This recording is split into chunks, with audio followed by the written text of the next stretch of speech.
E aí, pessoal, tudo bem com vocês? Espero que sim. Na aula de hoje, nós vamos falar sobre a internacionalização da Amazônia, tá ok? A nossa Amazônia no Brasil, né? E que, na verdade, também acaba aí fazendo fronteira com países vizinhos. Vamos lá. Tudo começou na década de 1970, quando os militares brasileiros decidiram intensificar a ocupação de áreas do norte do Brasil, em especial a região amazônica. Tá? E o plano de ocupação fazia parte do quê? De um programa, né, conhecido como PIN, tá? P de programa e de integração e N de nacional, ou seja, Programa de Integração Nacional, que tinha como objetivo atender à expansão capitalista no país. Né? E dessa forma eles queriam envolver a Amazônia dentro desse processo de expansão do capitalismo, ok? Então, pessoal, na década de 1970, o objetivo, o intuito desse programa era o quê? Era desenvolver a integração, né, de áreas interiorizadas do Brasil, ou seja, áreas do interior, né, que antes não eram ocupadas. Então, a Amazônia agora estava na lista, né, de uma área para ser integrada para que entre nesse processo capitalista. E o lema era integrar para não entregar, ou seja, integrar a região amazônica, né, dentro da funcionalidade do Brasil, torná-la parte do Brasil funcional, né, do país que estava ali tendo um crescimento econômico significante, para que a Amazônia dessa forma fizesse parte e que não ficasse um espaço ocioso, um espaço que talvez pudesse chamar a atenção de outros países, né? Por isso que ficou dessa forma, integrar a Amazônia ao restante do país para não entregar, ou seja, para não deixá-la ociosa, ok? E dentro desse contexto, um outro lema também era que terras sem homens para terras, né, para homens sem terras, ou seja, terra sem homens para homens sem terra. Também estava dentro do contexto, do intuito desse programa, ok? Um outro objetivo também por volta disso era o quê? Que a forma de aliviar, né, encontrada, a forma de aliviar as tensões fundiárias no Nordeste, né, a luta por terras no Nordeste, era o quê? Aumentar a ocupação da região Norte. Né? Então desafogaria o Nordeste brasileiro e tornaria a região Norte agora uma região mais habitada, né, com mais procuras de terra. Então dessa forma a construção de uma grande estrada se fazia necessária para implementar a integração da região com outras áreas do Brasil, né, do país. Então nesse momento, nesse primeiro instante, destacou-se a BR-230, né, nada mais nada menos que a Transamazônica, tá, que a princípio poderia interligar o Nordeste a partir do estado da Paraíba até o estado do Acre, lá na região norte do país. Agora na tela, pessoal, a gente observa o mapa do Brasil, né, o mapa político, que vai mostrar para nós de forma bem clara, né, como se deu esse processo de integração a partir dos estados da Paraíba, como a gente pode perceber aqui, ó, a sigla PB, Paraíba aqui na região Nordeste, né? Então a Transamazônica faria esse caminho passando por todos os estados, né? Até chegar aqui ao AC, que é o estado do Acre, já na região Norte, ok? Dessa forma a gente entende então qual foi o intuito desse processo vendo pelo mapa, ok? Também na década de 1970, pessoal, foram criados alguns projetos ligados à exploração mineral e a pecuária, né, que podem ser destacados o projeto RADAM, Radar da Amazônica, o projeto Carajás, do Pará, e o projeto Trombetas, também do Pará, todos criados com o intuito desse caso nessa área de extrativismo e agropecuária, ok? Outros termos que são importantes de serem destacados são as agrovilas e os agrópolis, né? Que seriam projetos sociais de ocupação com a produção agrícola comunitária, ok? Que faziam parte dos objetivos de uma maior atração da população para o crescimento da região amazônica. Então, para o crescimento dessa região, né, amazônica, de uma forma capitalista e também social, né, sobretudo social, com novas moradias, foram criadas as agrovilas ou agrópolis, ok? Então agora a gente sabe o que significam esses termos agrovilas e agrópolis. Vamos lá. Também na década de 1970, na tela agora a gente observa que foram criados, né, outros projetos, pessoal, como o Banco da Amazônia e Sociedade Anônima, BASA, a Superintendência do Desenvolvimento da Amazônia, SUDAM, e a Superintendência da Zona Franca de Manaus, a SUFRAMA, tá, que representaram o embasamento administrativo necessário para permitir uma maior fluidez no crescimento econômico da Amazônia. Né, sabemos que a Zona Franca de Manaus até hoje, na verdade, é um polo importante industrial, né, para a economia da Amazônia, né, do estado do Amazonas, da região norte e do país como um todo, ok? Complementando, né, esse crescimento econômico da região norte do país, nós temos também a exploração da borracha e a produção de soja, né, que complementaram esse capital. Agora, no plano energético, nós temos a hidrelétrica de Tucuruí, no rio Tocantins, além de Balbina, no rio Uatumã, e também marcaram, né, o esforço governamental para gerar condições mínimas de infraestrutura para a região, o que, na verdade, não foi o suficiente.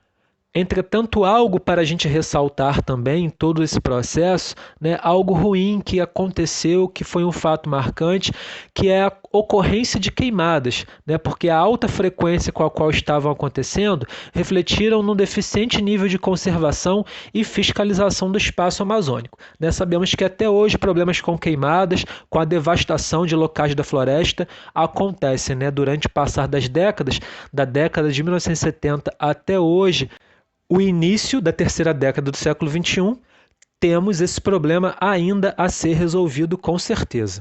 Vamos lá. E ficou a cargo dos governos militares, né, dar o ponto inicial no contexto de mercado, visando a integração da Amazônia ao restante do Brasil.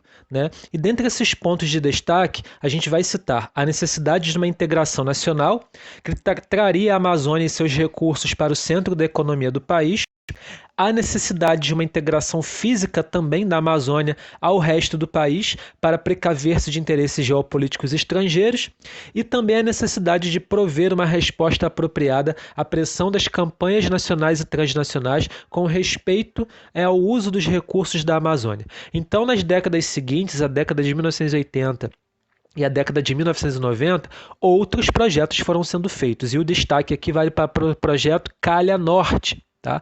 No governo José Sarney, que foi pós o regime militar. Tá? Esse programa de desenvolvimento, ou seja, o projeto Calha Norte, buscava ocupar áreas de fronteiras com países latinos da América do Sul, tá? Por meio da população indígena, que passava a prestar serviço militar. Tá? Os índios passaram a servir as Forças Armadas nessa época, além da atuação militar da Marinha, do Exército e Aeronáutica. Ok?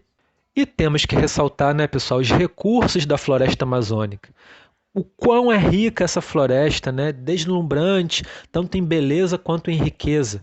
A gente tem aí que a interdependência de fatores naturais, como o clima, os rios e os solos, constituiu base de formação florestal amazônica. Tá? E outra particularidade importante do bioma amazônico está em sua grande biodiversidade. Né, uma das maiores biodiversidades do mundo. Né, especialistas vão avaliar que de 1,5 milhão de espécies de vegetais e animais catalogados até o momento em todo o planeta Terra, aproximadamente, pessoal, 10%. Parece pouco, mas não é. Em relação ao tudo que existe no planeta, 10% é muito. E esses 10% estão na Amazônia.